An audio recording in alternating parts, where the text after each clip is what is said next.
There are fates worse than death, and I have endured them all. I cannot recall the warmth of sunlight on my skin. I cannot remember the taste of mead or the embrace of a lover. I cannot feel the sharp bite of winter wind or the satisfying ache of tired muscles after honest labor.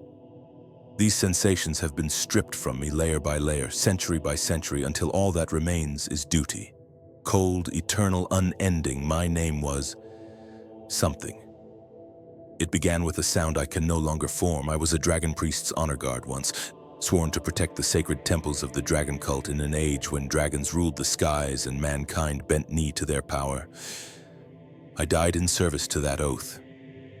But death, I have learned, is not always an ending. They promised us eternal glory. They spoke of service beyond the mortal span, of becoming something greater than flesh, of transcending the weakness of our temporary forms. What they gave us was this: consciousness without sensation, duty without purpose, existence without life. We are the Draugr, the deathless guardians, and we stand watch in tombs that have outlived the world we swore to protect. I do not know how long I have been dead. Time moves strangely when you cannot feel it pass.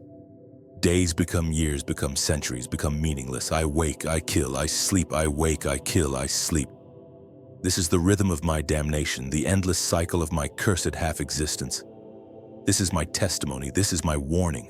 This is the truth of what we are, what we have become, what we will always be until the stones of our tombs crumble to dust and even memory forgets we ever drew breath. There are no heroes in this story. There is no redemption waiting at its end. There is only the terrible weight of forever and the slow dissolution of everything that once made me human. Act 1. The Binding. In the beginning, there was choice. I remember this, though the details have faded like morning frost beneath a sun I will never see again. The dragon cult held dominion over all of Skyrim in those days.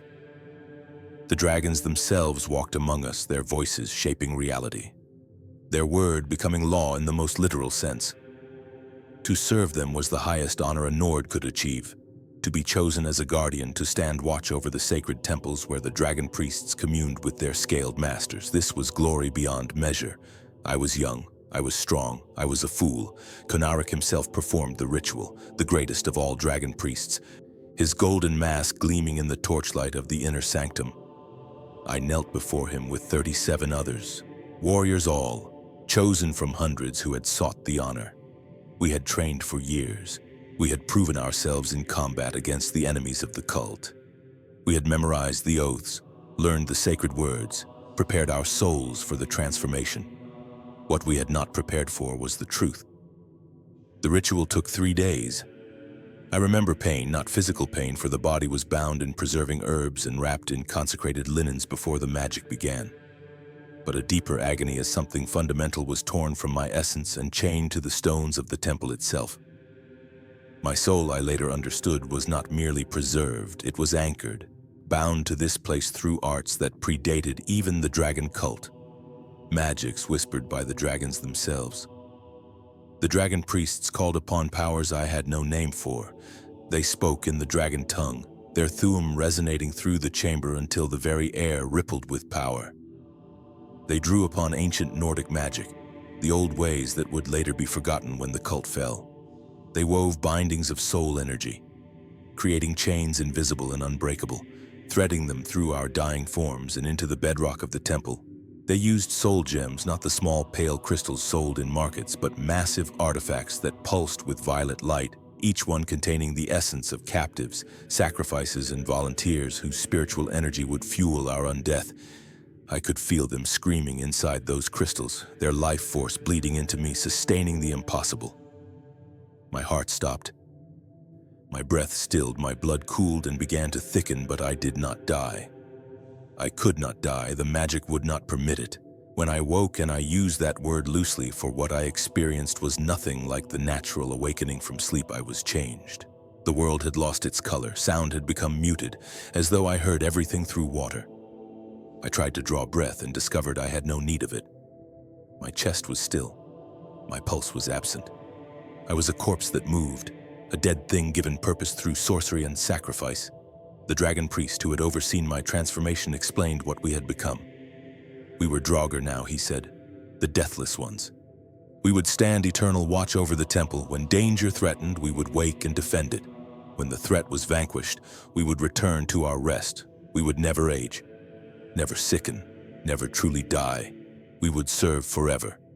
He made it sound like a blessing. The other newly made Draugr stood in ranks beside me, 37 souls bound to 37 corpses. Some had been companions during our training. I remembered faces, voices, shared moments of camaraderie. But already those memories seemed distant, as though they belonged to someone else. When I looked at my fellow guardians, I saw shapes moving in the darkness, heard the rasp of ancient joints, felt nothing where fellowship should have lived. One of them spoke. His voice emerged as a dry whisper, words formed by a throat that held no breath. "I cannot feel my fingers," he said, just that. A simple observation delivered in a tone of creeping horror as he understood what we had lost. None of us responded. What was there to say? The dragon priest assigned us our positions. Mine was the outer sanctum, the first chamber beyond the sealed doors. I would be among the first to wake when intruders came. I would be the initial line of defense against those who would defile this sacred place. This was my purpose now. This would be my purpose forever. Time passed. I stood in my alcove, neither living nor dead, suspended in that terrible gray space between existence and oblivion. The other Draugr took their positions throughout the temple complex. The dragon priests continued their rituals in the deeper chambers. The world outside continued, but I was no longer part of it, and then came the sleep. It descended like a falling curtain, consciousness dimming as the magic that sustained me entered its dormant phase. I did not choose to sleep, I simply stopped. Awareness faded to a single point of dim perception, enough to detect threats but not enough to think, to question, to remember what I had been. I slept, the temple slept, the dragons ruled, and we kept our eternal watch. Act 2. The First Awakening. I do not know how long I slept that first time. When you are dead, time loses meaning. There is no hunger to mark the hours, no fatigue to measure the days, no changing seasons visible from within a sealed tomb. There is only the dark and the silence and the waiting. The awakening came as a jolt of magic through my essence, a command pulsing through the bindings that held my soul to this place. Danger, intruders, defend. The words were not spoken but understood, transmitted directly through the necromantic web that connected all Draugr within the temple. My eyes opened. The world was still colorless, still muted, but I could see. Torchlight flickered beyond the sealed door of the outer sanctum. I heard voices, living voices, warm and full of breath, speaking in Nordic tongue, but with an accent I did not recognize. The language itself sounded different, changed, evolved in ways I could not identify. How long had I slept? The other Draugr in my chamber stirred, 6 of us in this room, positioned in alcoves carved into the stone walls.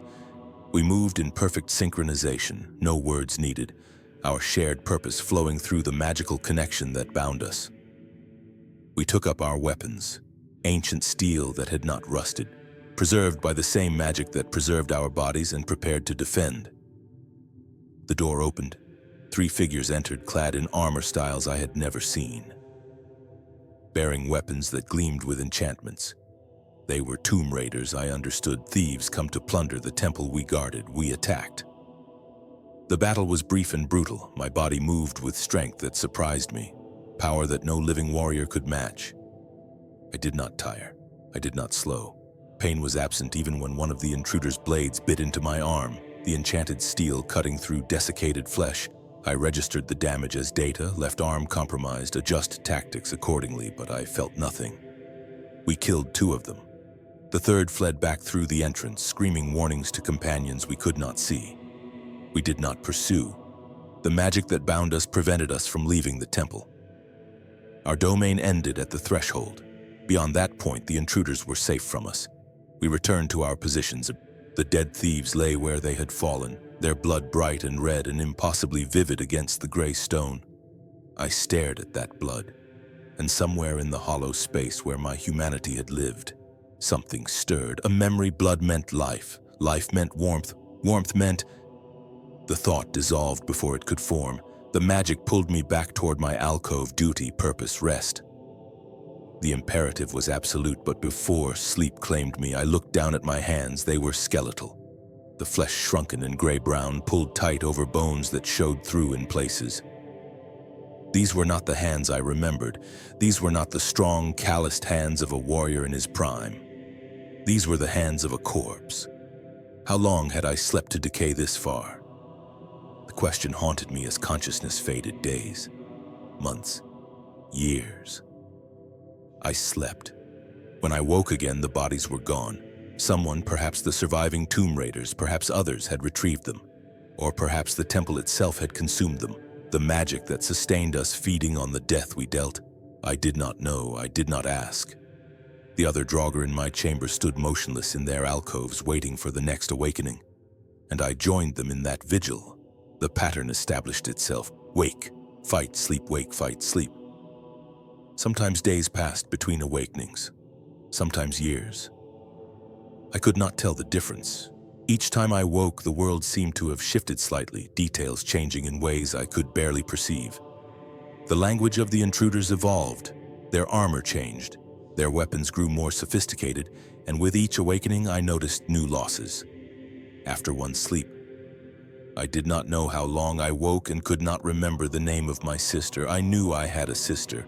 I retained the knowledge that she existed, but her name, her face, the sound of her voice, gone, erased as thoroughly as words scraped from a page. After another sleep, I could no longer recall what fear felt like. I understood the concept intellectually. I knew that fear was an emotion, that living beings experienced it, that I myself had once felt it. But the sensation itself was absent, replaced by tactical assessment of threat levels and optimal combat responses. The decay was not physical. Though my body continued to desiccate, the flesh pulling tighter against my bones, my movements becoming more rigid but mental, spiritual. The essence of what made me human was bleeding away, drop by drop, century by century.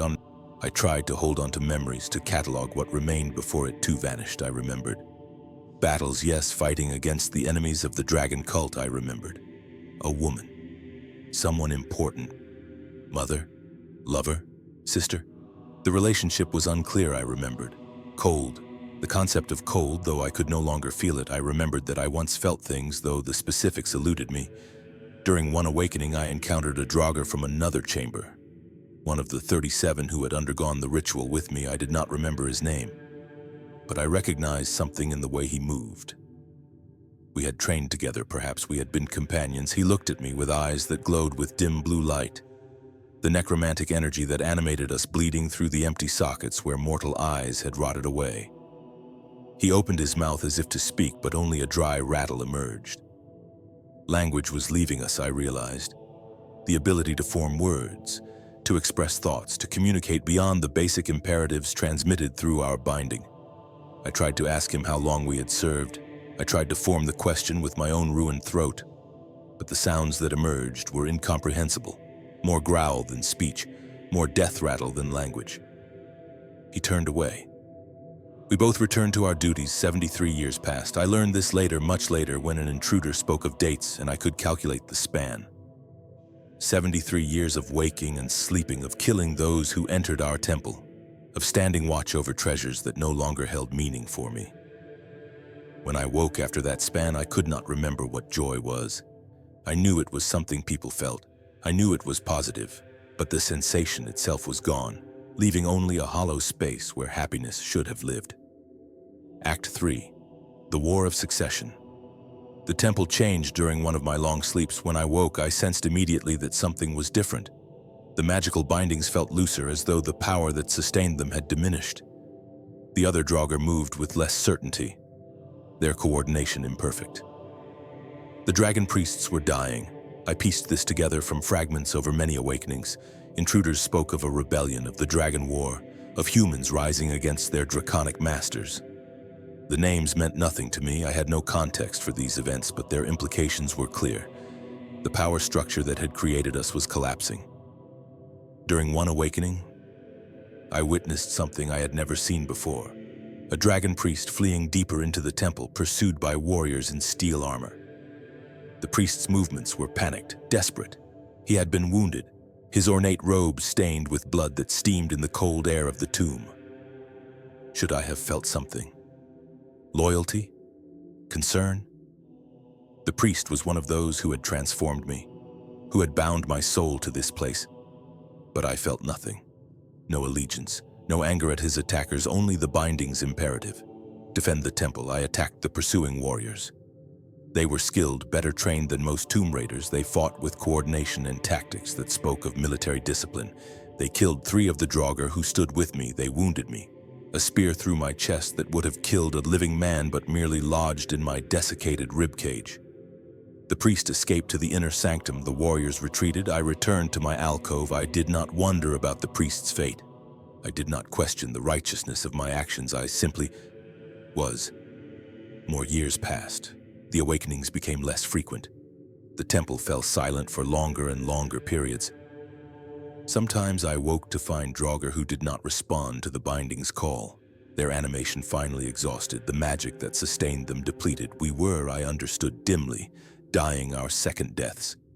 But not all of us, some remained, and I was among them. The magic that bound me was stronger than most, the soul gems that fueled my existence still holding enough trapped essence to maintain my undeath. 37 years after the dragon priest fled, I woke to find the temple changed again. The inner sanctum had been sealed from within, powerful wards placed on its doors. Whatever the priests had done in their final moments, they had locked themselves and their greatest treasures away from the world. We Draugr continued our watch, guarding tombs within tombs, protecting secrets we could not comprehend for masters who might already be dust. The nature of intruders changed. Where once they had been tomb raiders and treasure seekers, now they were scholars and historians, people who entered carefully and spoke in hushed, reverent tones about the ancient dragon cult and the lost civilization we represented. They treated the temple as a relic, us as curiosities. We killed them anyway. The binding permitted no exceptions. During one such awakening, a scholar managed to speak before I struck him down. "Please," he said, his hands raised in supplication. "I only want to understand. What was it like? The Dragon War? Did you fight in it? Do you remember?" I did not answer. I could not answer. Language had left me almost entirely by then. 3 centuries of disuse eroding my capacity for speech. But even if I could have formed words, what would I have said? I did not remember the Dragon War. I did not remember what it was like to care about wars and causes. I did not remember enough of my human existence to contextualize his questions. I was a weapon, nothing more. Animated by binding and duty, I killed him. His blood soaked into the ancient stones. Sleep claimed me. The centuries accumulated. I lost count of the awakenings. Lost track of how many intruders I had killed. Lost any sense of time's passage beyond the vague awareness that it was passing. The world outside continued without me. Empires rose and fell. Cultures shifted. Languages evolved until I could barely understand the words spoken by those who violated our temple. And with each sleep, I lost more of myself. After one awakening, I realized I could no longer visualize faces. Not the faces of my fellow Draugr, not the faces of those I killed, and certainly not the faces of anyone from my mortal life. People had become shapes, arrangements of features without identity or meaning. After another, I forgot what music was. The concept remained. Vibrations in air, organized sound. But the beauty of it, the emotional resonance, the reason anyone would create or listen to it, gone after another. I could not remember my mother's name, could not remember if I had loved her, could not remember what love felt like. I was becoming efficient. My combat tactics improved with each awakening, refined by centuries of practice. I could assess threats instantly, determine optimal response patterns, eliminate intruders with minimal wasted movement. I was becoming the perfect guardian. I was also becoming nothing. Sometimes in the moments between awakenings, when consciousness flickered in the darkness of my deathless sleep, I sensed the other Draugr through our shared binding. We were all experiencing the same decay, the same slow erosion of identity and memory. We were all becoming something less than we had been, simplified and reduced until only the core imperative remained. Protect the temple. In those moments, I wondered if the dragon priests had known. Had they understood what they were doing to us? Had they recognized that the eternal service they promised was really eternal dissolution? Consciousness stretched so thin across so many centuries that it eventually became transparent, ghost-like, barely present. Or had they believed they were giving us a gift? The question dissolved before I could pursue it. The magic did not permit sustained reflection. It pulled me back toward dormancy, toward the gray space where thought was minimal and duty was absolute. 300 years after the Dragon War, I learned this date from an intruder who checked his journal before I killed him. I woke and could not remember what hope was. I knew it was a concept. I knew mortals experienced it, but the feeling itself, the sensation of hoping for something better, of believing in the possibility of change, it was gone, completely, absolutely, as though it had never existed. I was hollow. Not physically, though my body had long since withered to little more than bones and tendons wrapped in leathery skin, but spiritually, emotionally.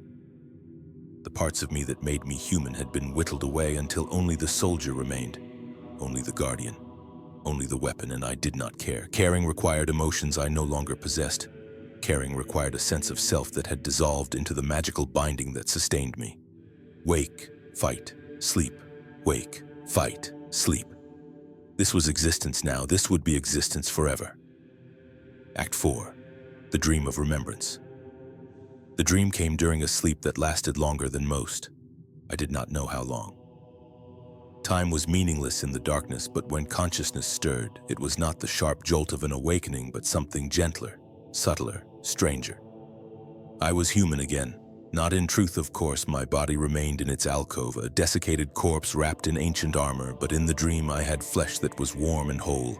I had hands that could feel texture. I had a heart that beat with steady rhythm. I was alive. The sensation was so alien I almost rejected it, almost pulled myself back into the comfortable numbness of undeath. But something kept me there, some fragment of curiosity that had somehow survived the centuries. I stood in a place I did not recognize, but somehow knew. A meadow beneath open sky, grass green and soft beneath bare feet I had forgotten I possessed. The sun hung overhead, its warmth soaking into my skin, and I wept at the intensity of it, at the sheer, overwhelming sensation of feeling something after so long feeling nothing. "You've forgotten so much," a voice said. I turned. A man stood nearby, tall and broad-shouldered, wearing armor I recognized as belonging to the dragon cult's honor guard. It took me long moments to understand what I was seeing. The face was my own. Or rather, it was what my face had been before death claimed it, strong and young, unmarked by centuries of decay. "What is this?" I tried to ask, but the words came out wrong, distorted. The language skills I had lost in death, refusing to cooperate even in dreams. The other me. The living me. The memory of what I had been smiled sadly. "You can speak here. This is the dream's leave. The place between places where consciousness drifts when the bindings sleep. You remember the dream's leave, don't you?" The priest spoke of it during our training. I did not remember, but as he spoke, fragments returned. Pieces of half-forgotten lectures about the nature of souls and consciousness. The dream's leave was where spirits went between incarnations, where memories were stripped away before rebirth. It was not meant for the Draugr, for those whose souls were bound and could not travel the natural cycle. Yet here I was. "Why am I here?" I managed to ask, the words coming easier now, drawn from linguistic abilities I thought had rotted away. "Because part of you is still fighting," the living me said. "Part of you refuses to dissolve completely. It's been 700 years since they bound you to that tomb.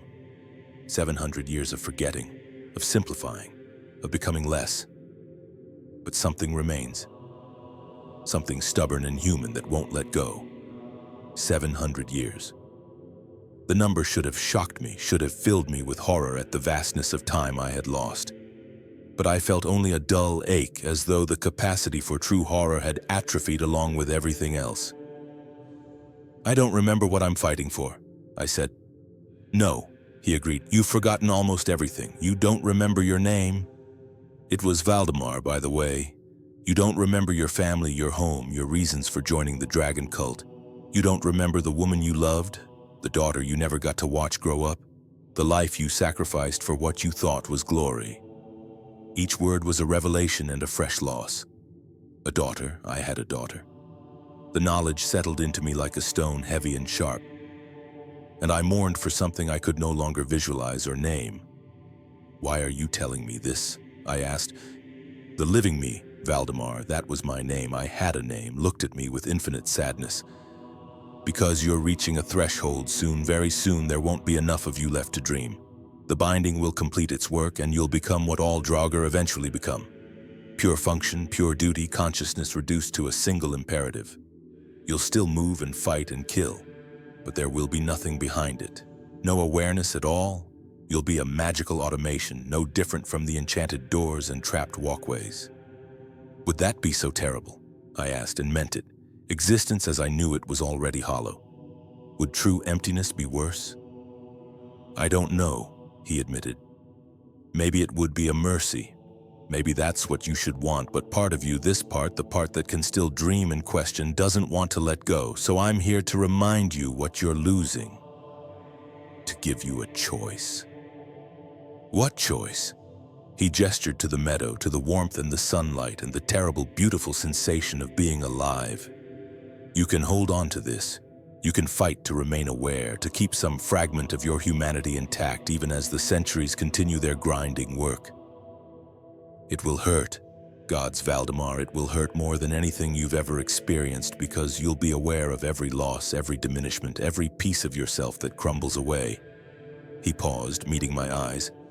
Or you can let go.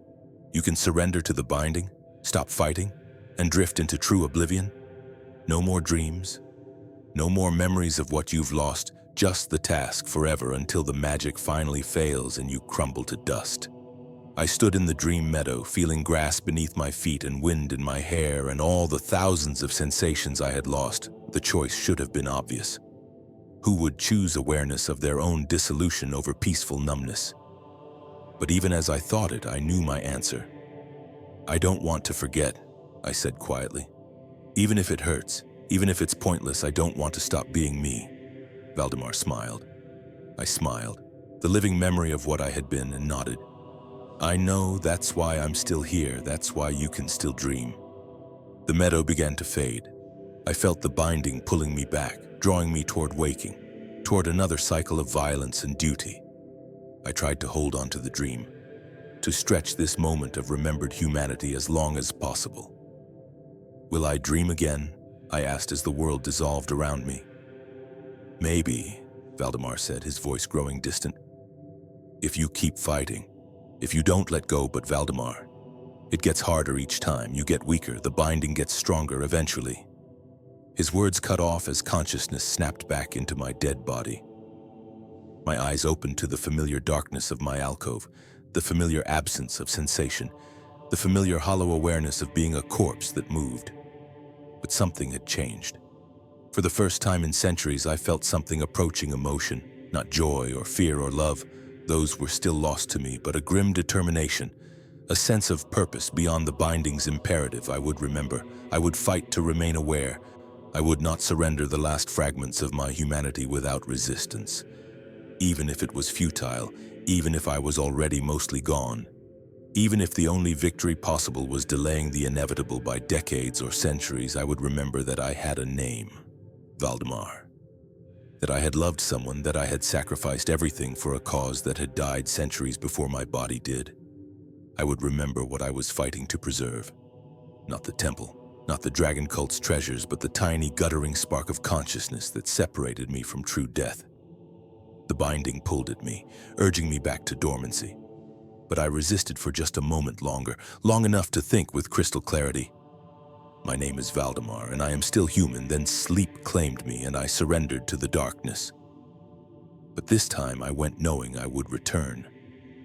This time the sleep was not an ending, but an intermission. This time I had chosen to continue. Act 5, the deepening decay. The dream had changed something, but that change was not merciful.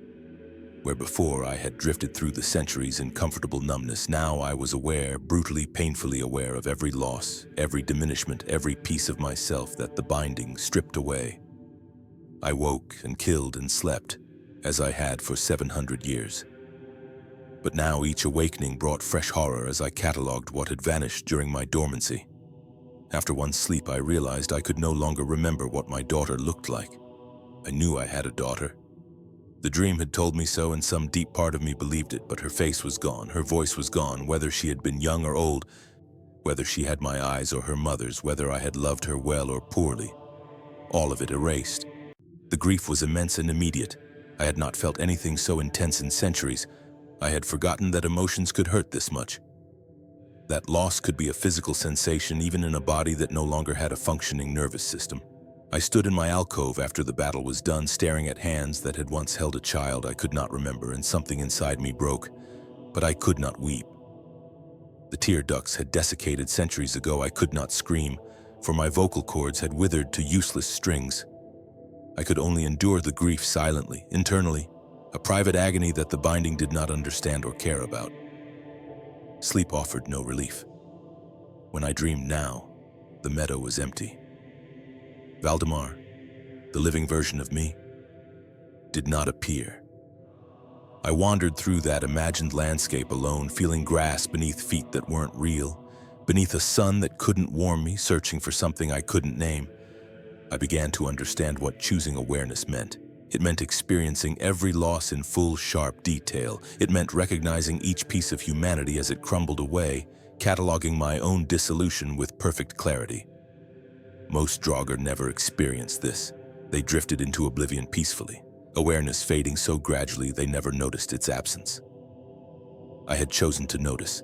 I had chosen to fight, and the cost of that choice was excruciating. More years passed, 52. I counted carefully, marking each awakening with a notch scratched into the stone of my alcove where the binding couldn't see.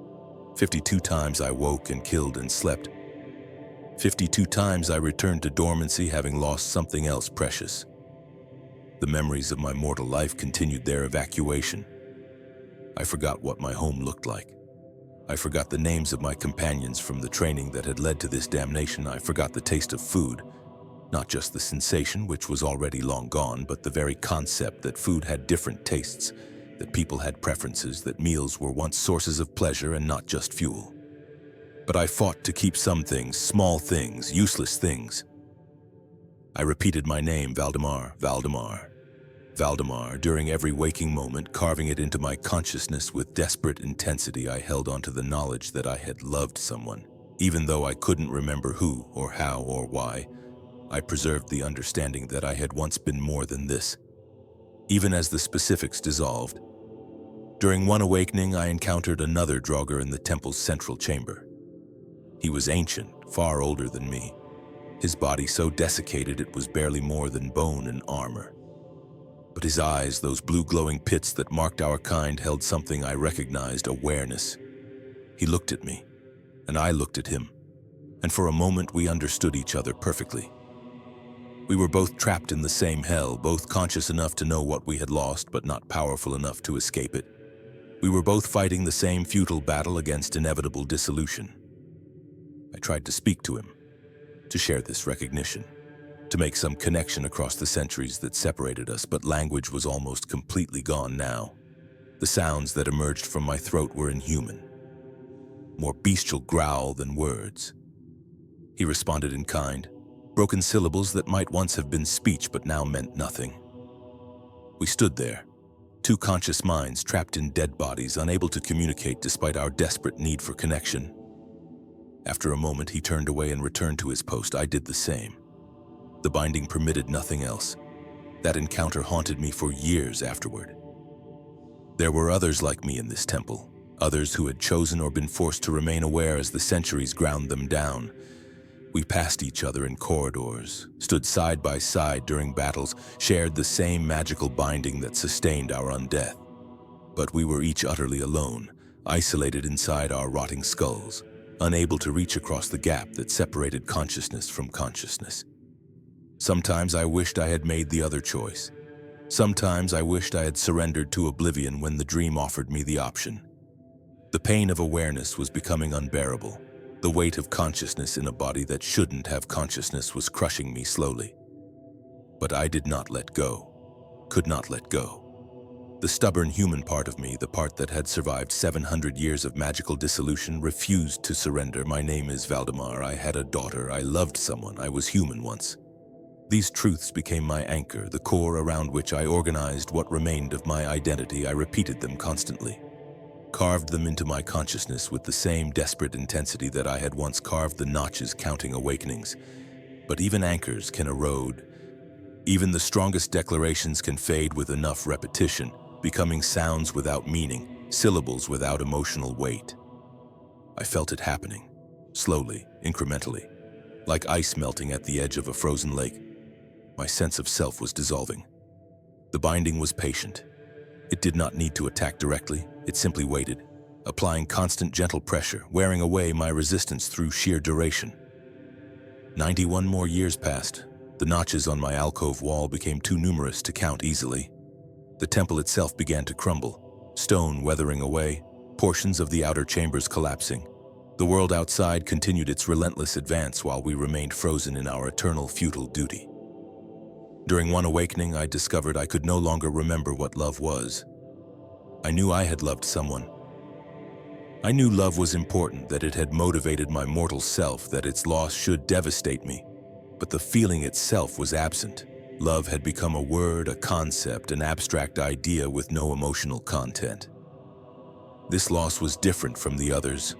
When I lost my daughter's face, I grieved. When I lost the memory of my home, I mourned.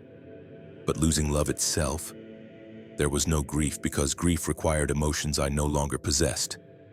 There was only a hollow recognition, clinical and cold, that another piece of my humanity had been excised. I was becoming what Valdemar had warned me about. A magical automation, function without consciousness, duty without purpose. I was aware of the process. I could describe it, analyze it, understand it intellectually. But I could not feel it anymore. The binding had won another victory, and I had been powerless to prevent it. Act 6. The Last Intruder. 943 years after my transformation, I know this number because he told me. A different kind of intruder entered the temple. I woke to the familiar jolt of the binding's alarm. The magical imperative pulsing through the network of Draugr scattered throughout the complex. Threat detected, defend, kill. The commands were simple, absolute, unchanged across nearly a millennium of service. I took my weapon, an ancient blade that had tasted the blood of hundreds, and moved toward the outer chamber where the intrusion had been detected. 3 other Draugr moved with me, our coordination perfect despite never communicating. We were extensions of the same magical will, soldiers in an army of one purpose. The intruder stood in the center of the chamber, not cowering or fleeing, but simply waiting. He was an old man, his beard white and long, his robes marking him as a scholar or mage of some kind. He held no weapon, he showed no fear. "I know you can still understand me," he said in Nordic, modern Nordic, evolved from the language I had once spoken but still recognizable. "I've studied your kind for 40 years. Most Draugr are truly gone. Nothing but animated corpses following magical imperatives, but some of you, a very few, retain awareness. You're one of them, aren't you? I can see it in the way you move, the hesitation before you attack. I should have killed him immediately. The binding demanded it, but something in his words penetrated the fog of duty, reached the tiny kernel of consciousness I had fought so hard to preserve. I paused, weapon raised, and in that pause the world shifted. "Your name was Valdemar," the old man continued, his voice gentle. "You were bound to this temple 943 years ago during the dragon cult's height. You had a daughter named Svanna, a wife named Hilda. You were 28 years old when they killed you and bound your soul to this place. Each name was a thunderbolt. Svanna, Hilda, I knew these names. They meant something, had once meant everything, but the memories attached to them had dissolved so thoroughly that only the faintest echoes remained. Still, hearing them spoken aloud after so many centuries affected me in ways I couldn't articulate. The other Draugr attacked. They had no awareness to complicate their duty. They saw a threat and they responded. The old man raised his hand and light blazed from his palm, not fire, not lightning, but something purer. Ethereal magic I recognized dimly, the kind that worked directly on souls and spirits. The 3 Draugr collapsed, their animating force disrupted. They were not destroyed, only temporarily disabled. They would rise again once the magic dispersed, but I had not attacked. I stood frozen, weapon still raised, caught between the binding's imperative and something else. Something the old man's words had awakened in the hollow space where my humanity once lived. "You're fighting it," the old man observed. "Good. That's very good. Do you know how rare that is? I've explored 47 Nordic tombs, encountered hundreds of Draugr, and you're only the third who showed any sign of retained awareness. The binding usually erodes consciousness completely within 500 years gone. That you've lasted nearly a millennium is extraordinary." He took a step closer. I should have struck. The binding screamed at me to fulfill my purpose, to defend, to kill. But I did not move. "I'm going to tell you something," the old man said.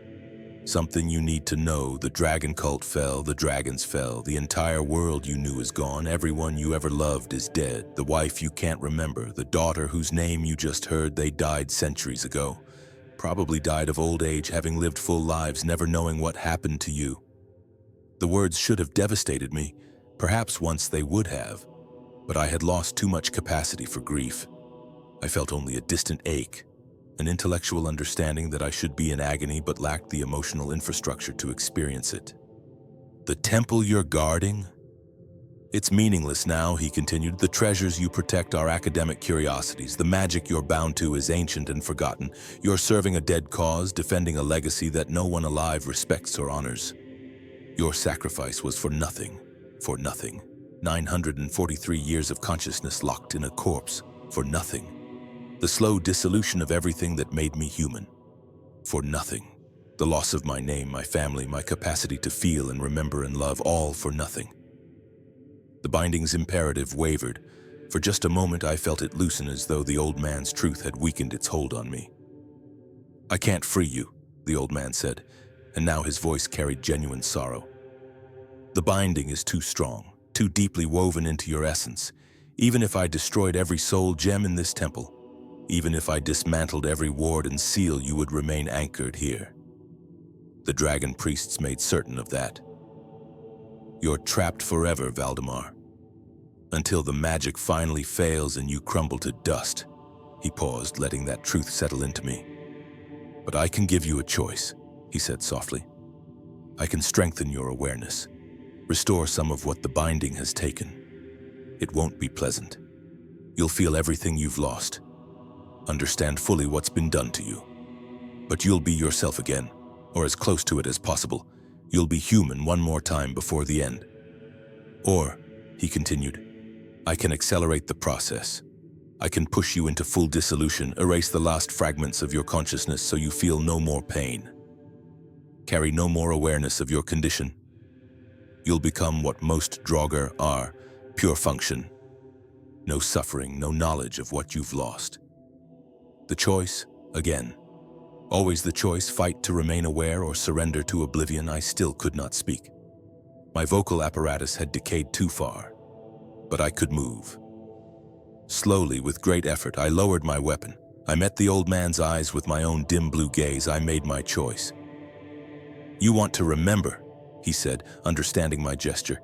"Even knowing how much it will hurt, even knowing it changes nothing. You brave, foolish man." He raised both hands and magic poured from them, not the violent destruction he had used on the other Draugr, but something complex and intricate, weaving through the air in patterns that hurt to perceive. The magic touched me and the world exploded. Memories flooded back. Not all of them. Too much had been lost forever, but more than I'd had in centuries. I remembered Hilda's laugh, bright and clear. I remembered Svanna taking her first steps, arms outstretched, face full of delight. I remembered the smell of pine forests, the taste of honey mead, the sensation of warm sunlight on skin that could still feel. I remembered being human, and with those memories came the full weight of what I had lost. The grief was immense, crushing, overwhelming. 943 years of accumulated loss crashed over me in a single devastating wave. I had sacrificed everything, my life, my family, my humanity itself, for a cause that had failed and been forgotten. I had suffered through centuries of slow dissolution for literally nothing. I collapsed to my knees, weapon clattering from nerveless fingers. If I could have screamed, I would have. If I could have wept, I would have drowned in my own tears. But I was dead, had been dead for nearly a millennium, and the dead cannot express their agony.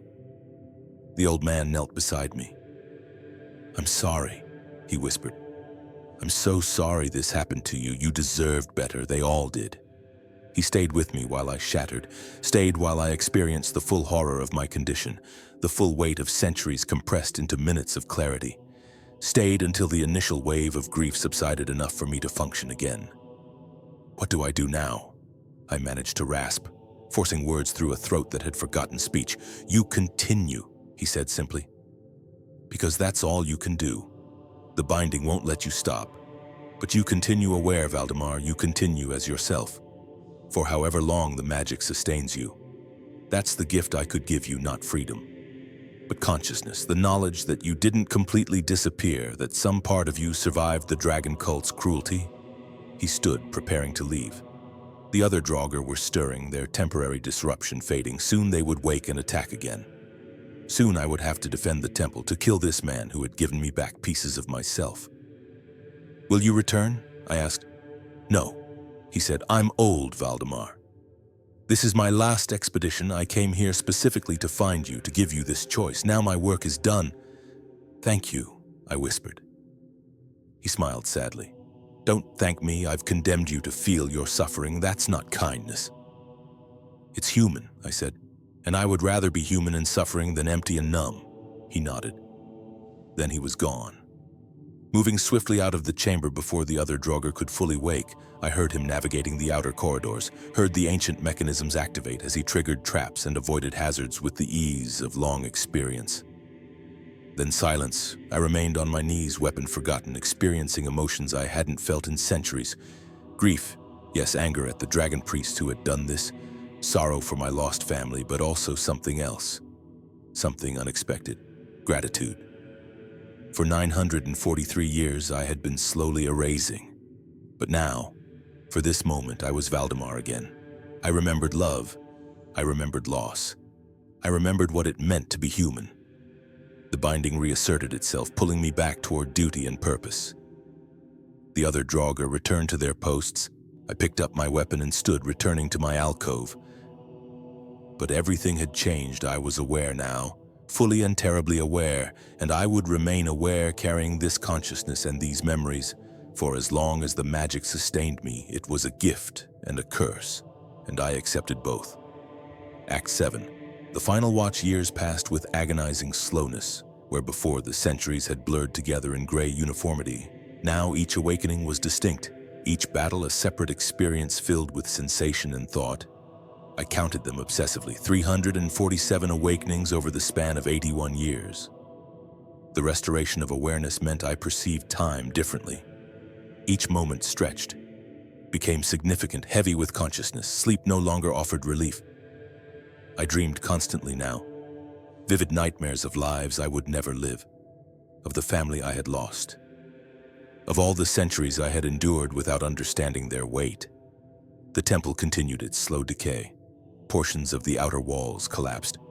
Water seeped through cracks in the stone, pooling in chambers that had been dry for millennia. The younger Draugr, those bound more recently, only 500 or 600 years dead, began to fail. Their animating magic exhausted at last. One by one, they crumbled to dust. Their duty finally ended, but I remained. The magic that sustained me was older, stronger, fueled by more potent soul gems and more powerful bindings. I would endure longer than most, perhaps centuries longer. The thought filled me with dread. During one awakening, I realized I was now the oldest functioning Draugr in the temple. All those who had been bound with me in that original ceremony were gone, either crumbled to dust or dissolved into empty automatons, awareness long since fled. I was alone in my consciousness, the last bearer of memory in this place of death. I began to understand what the old man had meant about condemning me. Awareness without hope of release was torture. Each awakening brought fresh recognition of my prison, fresh understanding that this would never end, that I would continue waking and killing and sleeping for centuries or millennia more until the magic finally failed. I tried to hold on to the memories the old man had restored. Hilda's laugh, Svana's smile, the warmth of sunlight. But even those were fading again, worn away by the binding's constant erosion. The magic did not care about my humanity. It cared only about function, about maintaining the minimum consciousness necessary to fulfill my purpose. I fought against it, trying to preserve what I could, but fighting was exhausting and I was so very tired. Tired in ways that had nothing to do with physical fatigue. Soul tired, existence tired, tired of being. Intruders still came, though less frequently now. The temple had gained a reputation as particularly dangerous, and most tomb raiders avoided it. Those who did come were either desperate or foolish, and I killed them with efficiency born of nearly 1,000 years of practice. But now each death weighed on me. I saw their faces clearly, heard their screams, understood that I was ending lives that might have had value, might have included joy and love and all the things I had lost. The binding demanded their deaths, but my restored humanity mourned them. I was a weapon that had learned to grieve its own purpose. A killer who understood the horror of killing. A guard who recognized the meaninglessness of what he guarded. One day, I did not know which day, time having become almost meaningless again, I woke and knew something had changed. The binding felt different, looser. The magical network that connected the Draugr throughout the temple had weakened significantly. Too many of us had failed. Too many soul gems had depleted. The entire structure was failing, coming apart after millennia of service. I could feel my own magic deteriorating. The animation that sustained me was guttering like a candle burning its last wax. Soon, perhaps within decades or even years, I would crumble to dust like the others. The binding would finally fail, and I would find the true death that had been delayed for nearly 1,000 years. The knowledge should have filled me with relief. Instead, I felt only a weary acceptance. Death was coming, finally, mercifully, unavoidably, but it would not come quickly. I would endure this consciousness, this awareness, this suffering, until the very last moment. During what I somehow knew would be one of my final awakenings, I stood alone in the central chamber and looked at the ruins around me. The temple was dying. The Draugr were dying. The entire legacy of the dragon cult was crumbling to nothing. Just as the old man had said, we had guarded these halls for nothing. We had sacrificed our humanity for nothing. We had endured centuries of consciousness erosion for a cause that history had forgotten and no one living honored. But in that moment, standing in the ruins of my eternal prison, I understood something the dragon priests had never intended. My service had not been for the cult.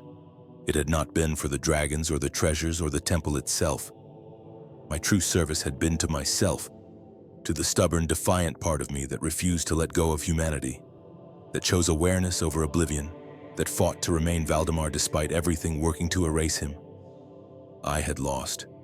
Of course I had lost. The binding was too strong. The magic too persistent, the erosion too inevitable. But I had fought, and in that fighting I had preserved something the dragon priests never anticipated. Proof that consciousness could resist even the most powerful magic, that humanity could endure even in undeath. That choice remained even when all other freedoms were stripped away. It was a hollow victory. It changed nothing, but it was mine. Act 8, the choice of ending. The final intruder came on a cold autumn day. I knew it was autumn because she spoke of harvests and the coming winter. And I remembered enough to understand these markers of seasonal time. She was young, perhaps 20, dressed in the armor of an adventurer with weapons that suggested competence. She moved through the outer chambers cautiously, avoiding traps with the careful attention of someone who had survived other tombs. When she reached the central chamber where I stood watch, she stopped and studied me from a safe distance. "You're different," she said after a moment. "The others, the Draugr in the outer chambers, they just attacked mindless. But you're waiting, watching. You're still in there, aren't you?" I did not respond, could not respond. The old man's restoration had faded over the decades and speech was beyond me again. But I made no move to attack, and she noticed. "I'm not here to rob this place," she continued. "I'm a scholar like my grandfather before me. He came here once. 81 years ago, he told me about you before he died, about Valdemar, the Draugr who chose to remain aware." The old man's granddaughter, the symmetry of it was almost poetic. "He wanted me to find you, to check if you were still here, still conscious. He felt guilty about what he'd done, restoring your memories only to leave you trapped with them. He made me promise I would try to find a way to free you." She reached into her pack and withdrew something that gleamed in the dim light. A dagger, ornate and ancient, its blade inscribed with runes I recognized, Akaviri script. From before even the dragon cult's time, soul-cutting magic designed to sever magical bindings at their source. "This can end it," she said quietly. "Not just disrupt your animation, but actually cut the binding that holds your soul here. You'd be free, truly free. You could pass to Sovngarde or the Dreamsleave or wherever Nordic souls go. You could rest." Rest. The word resonated through me like a bell, awakening longing so intense it bordered on physical pain. Rest. An end to the centuries of waking and sleeping and killing. An end to the slow erosion of consciousness. An end to the awareness of my own dissolution. "But," she continued, and there was hesitation in her voice, "I can't use this without your consent. If you're still aware, still capable of choice, then that choice is yours. I won't presume to decide for you. My grandfather told me that choice is what makes us human, so I'm giving you one." She set the dagger on the ground between us, then stepped back. "If you want to continue, do nothing. I'll leave, and you'll go on as you have for the past 1,000 years. If you want to end it, pick up the dagger and drive it into your own chest. The magic will do the rest. You'll be free." Then she sat down on the ancient stones, folding her legs beneath her, and waited. The choice. Always the choice. But this time the choice was not between awareness and oblivion. It was between continued existence and true death. Between enduring and ending. Between the hell I knew and the unknown that waited beyond. I stood motionless, considering. The binding pulled at me, urging me to attack this intruder, to fulfill my purpose, to defend the temple. But the binding was weak now. Failing after so many centuries, I could resist it. I could choose. What did I want? To continue? To endure more centuries of consciousness trapped in a corpse? To watch myself erode further, losing the last fragments of humanity I had fought so hard to preserve? To stand watch over a temple that meant nothing for a cause that had died 1,000 years before? Or to end it? To take the escape offered, to cut the binding and pass into whatever came after? To finally rest after nearly a millennium of exhaustion? I thought of Hilda and Svana, dead centuries ago, their lives lived and finished while I remained locked in this timeless prison. Were they waiting for me somewhere? Would I find them in Sovngarde, if such a place existed? Or would I simply dissolve into the Dreamsleave, consciousness dispersing like smoke? I did not know, could not know. The dead do not return to tell the living what awaits. But I knew I was tired, so terribly, deeply tired, I moved toward the dagger. The young woman tensed but did not flee. She watched with solemn attention as I knelt beside the blade, as I reached out with hands that had killed hundreds, as I lifted the weapon and studied its ancient runes. The binding screamed at me to stop, to drop the weapon, to fulfill my purpose. But I was stronger than the binding now. After 1,000 years of resistance, I had finally won the battle for my own will. I positioned the dagger over my chest, feeling its edge against the desiccated flesh and brittle bone. One thrust would do it, one choice, and this would end. But I paused, not from doubt, but from the need to make this moment meaningful. I had endured so much, suffered so long, fought so hard to remain myself. I would not end carelessly. I would end with intention, with full awareness, with the humanity I had preserved through impossible odds. I thought my name one final time. Valdemar. I thought of the life I had lived before death claimed it. I was human. I loved. I mattered. I thought of the choice I had made, to remain aware rather than drift into oblivion. I did not disappear. I fought. I remained myself. Then, with all the strength my failing magic could provide, I drove the dagger into my chest. The blade pierced ancient flesh and bone, sinking deep until its point found what passed for my heart. And then the magic activated. I felt the binding break. Not gradually, not gently, but all at once. A sudden severing that was both agony and ecstasy. The chains that had held my soul to this place for 1,000 years snapped, and I was free, truly, impossibly free. My body began to crumble, the magic that had sustained it for so long finally exhausted. I felt myself dissolving, consciousness dispersing, the boundaries of myself becoming permeable and then transparent and then gone. But in that final moment, as everything I was began to scatter, I experienced something I had not felt in nearly a millennium. Peace. No duty, no binding, no imperative, just peace. I saw light, soft and golden warm in ways I had forgotten warmth could be. I saw figures in that light, indistinct but welcoming. I felt myself moving toward them, toward rest, toward an ending that was finally, mercifully complete. My last thought was gratitude. Gratitude that I had held on long enough to make this choice. Gratitude that I had remained human enough to die as myself. Gratitude that the long horror was over. The light embraced me, and Valdemar, warrior, father, prisoner, survivor, came home at last. The young scholar stood in the empty chamber, watching as the Draugr's body collapsed into dust. The ancient armor clattered against stone, but the corpse within had simply ceased. No gradual decay, no lingering animation, just an ending, clean and absolute. She retrieved the dagger carefully, noting that its runes had gone dark, the magic exhausted by its final task. Then she pulled a journal from her pack and began to write.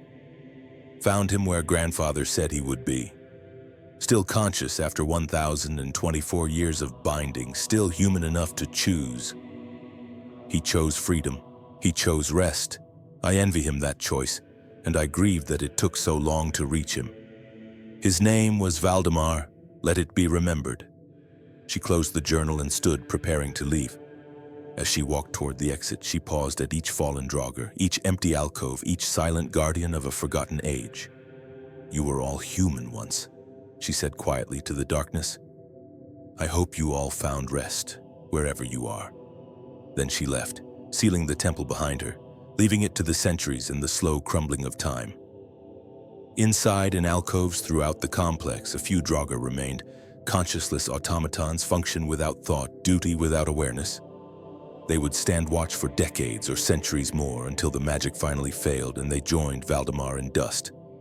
But in the deepest chamber, in an alcove that had stood for over a millennium, there was only empty armor and scattered ash and peace.